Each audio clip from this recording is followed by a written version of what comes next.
Улсын хурлын дэд дарга эрхэм гишүүдээ Монгол Улсын засгийн газар 2026 оны 3 дугаар сарын 18-ны өдөр улсын хурлд өргөн мэдүүлсэн мансууруулах эм сэтгцэд нөлөөт бодисын эргэлтэд хяналт тавих тухай хууль шинжилсэн найруулгын төсөл болон хамт өргөн мэдүүлсэн хуулийн төслүүдийн хилц хэс хилцүүлгийг хууль зүйн байнгын хороо 2026 оны 6 дугаар сарын 2-ны өдрийн хуралдаанаараа явууллаа. Хууль санаачлагч мансууруулах сэтгцэд нөлөөт бодисын хууль бус эргэлтэд тэмцэх чиглэлээр төрөөс баримтлах бодлого, түүний зорилт, хэрэгжүүлэх үндсэн зарчмыг тодорхой болгож, мансууруулах сэтгцэд нөлөөт бодисын хууль бус эргэлтэд тэмцэх төрийн байгууллагуудын үйл ажиллагааны уялдаа холбоо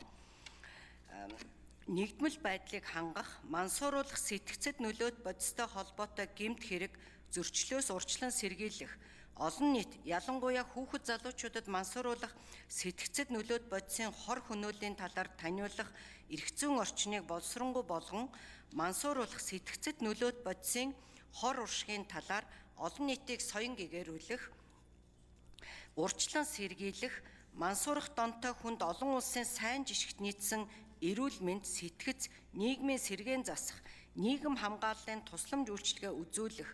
мансуурах донг эрт илрүүлэх, сайн дурын үндсэн дээр шинжилгээнд хамрагдах, эмчлүүлэх, эмчлэх, нийгэм шүүлэхэд чиглэсэн цогц арга хэмжээ авах,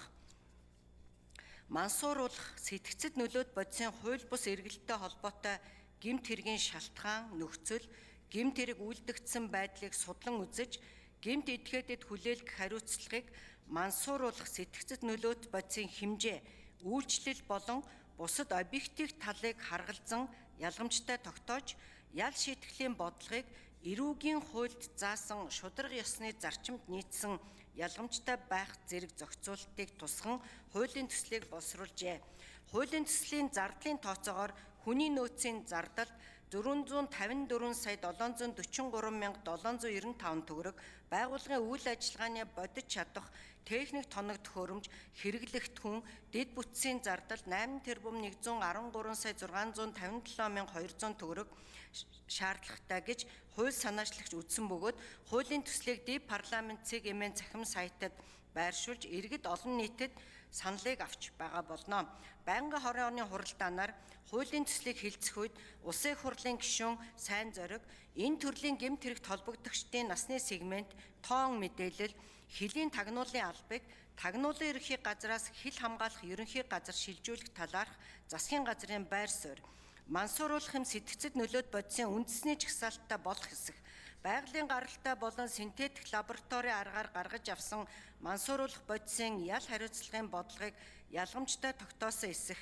хэрэглэгчээ тогтоох бодлогын хүрээнд хуулийн төсөл туссан зохицуулалтын талаар улсын хурлын гишүүн Эс Одон Туяа хүүхэд залуучуудыг хамгаалах, урьдчилан сэргийлэх тусгай хөтөлбөр хэрэгжих эсэх, цахим орчиндх эрсдлийг хэрхэн бууруулах, хуулийн төслийг хэрэгжүүлэхэд шаардлагатай санхүүжилтийн талаар, аймаг орон нутагт эмчилгээ урьдчилан сэргийлэх үйлчилгээ хүртээмжтэй эсэх, албадан эмчилгээ хийхэд хүний эрхийн зөрчил үүсгээс урьдчилан сэргийлэх, энэ төрлийн гэмт хэрэгтэд тэмцэх хууль сахиулах байгууллагуудын чиг үүргийн уялдаа холбоо давхардлын талаар улсын хурлын гишүүн Баярбаатар карго шуудан илгээмжээр болон автозам, төмөр замын тээврээр нэвтэрч байгаа ачаа барааг хэрхэн шалгаж байгаа, мансууруулах бодисыг илрүүлэх шинжлэх лаборатори, тоног төхөөрөмжийн талаар, электрон тамхи, түүний шингэн болон бусад эд зүйлд хуургаж, шингээж нэвтрүүлэх орлогыг хэрхэн шалган тогтоож байгаа талаар улсын хурлын гишүүн Номин Чимэг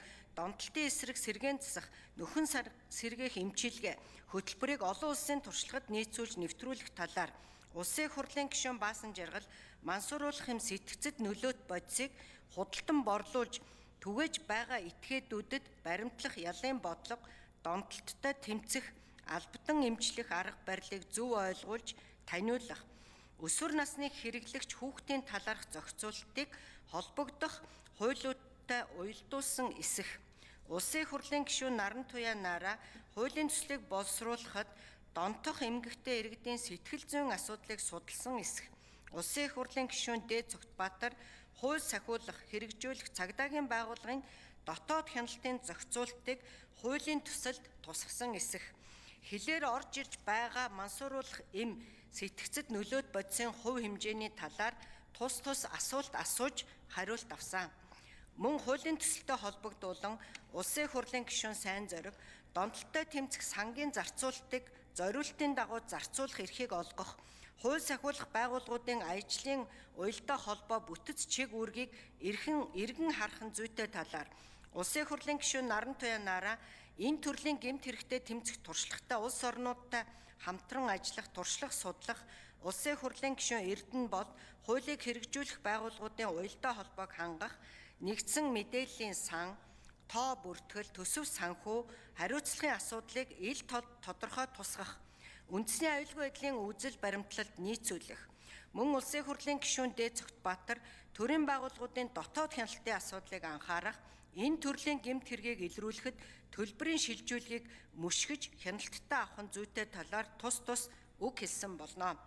Монгол Улсын их хурлын чуулганы хуралдааны дэгийн тухай хуулийн 35 дугаар зүйлийн 35-ын 11 дахь хэсэг заасны дагуу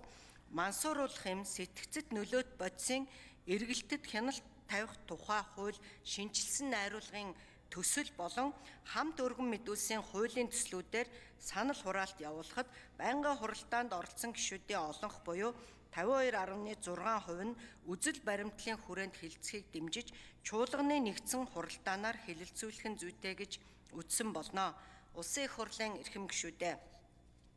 мансууруулах эм сэтгцэд нөлөөт бодисын эргэлтэд хяналт тавих тухай хууль шинжилсэн найруулгын төсөл болон хамт өргөн мэдүүлсэн эрүүгийн хуульд нэмэлт өөрчлөлт оруулах тухай,